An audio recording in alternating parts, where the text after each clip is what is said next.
কোথায় যাচ্ছিস? বালক সেবা করতে। তুই কই যাস? আমি বালিকা সেবা ওরা বালিকা সেবা খেতে যাচ্ছে। হ্যালো বন্ধুরা, তো আমি নিয়ে আবারও চলে আসলাম একটা ছোট্ট ভিডিও। তো আজকে ছিল শ্রাবণ মাসের শেষ দিন, আর আজকে আমার বান্ধবী আর ওর বর কিছু ছোট ছোট বাচ্চাদের আর কি বাল্যবালিকা সেবা গ্রহণ করাবে। আর দেখো সেদিন এত গরম পড়েছিল কি বলবো, আর সেদিন না মনসা পূজাও ছিল, প্রচণ্ড রোদ উঠেছিল সেদিন।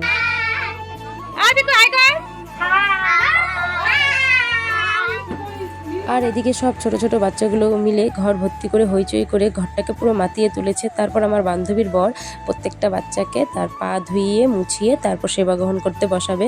আর সেবাটা দেওয়ার মেন কারণ হচ্ছে ওরা শ্রাবণ মাস পালন করেছে, ওরা পুরো শ্রাবণ মাস 1 মাস ধরে নিরামিষ খেয়েছে, তার জন্য বাচ্চাদেরকে বালক বালিকা সেবা গ্রহণ করিয়ে তারপর ওরা আমিষ খাবে। আর দেখো এবার খাবার দেওয়া হয়ে গেছে, এবার আমার বান্ধবীর বর ওদেরকে পুজো করে প্রণাম করে বেরিয়ে যাবে। আর হ্যাঁ, আমি না পুরো ভিডিও করতে পারিনি, যতটুকু পেরেছি ততটুকুই তোমাদের সঙ্গে শেয়ার করছি, কারণ ওদেরকে এরপর আমি খাওয়া দাওয়া পরিবেশন করার কাজে আর কি লেগে পড়বো। তো তার জন্য পুরোটা আর ক্যাপচার করা হয়নি, আমিও লাস্টে প্রসাদ নিয়েছিলাম।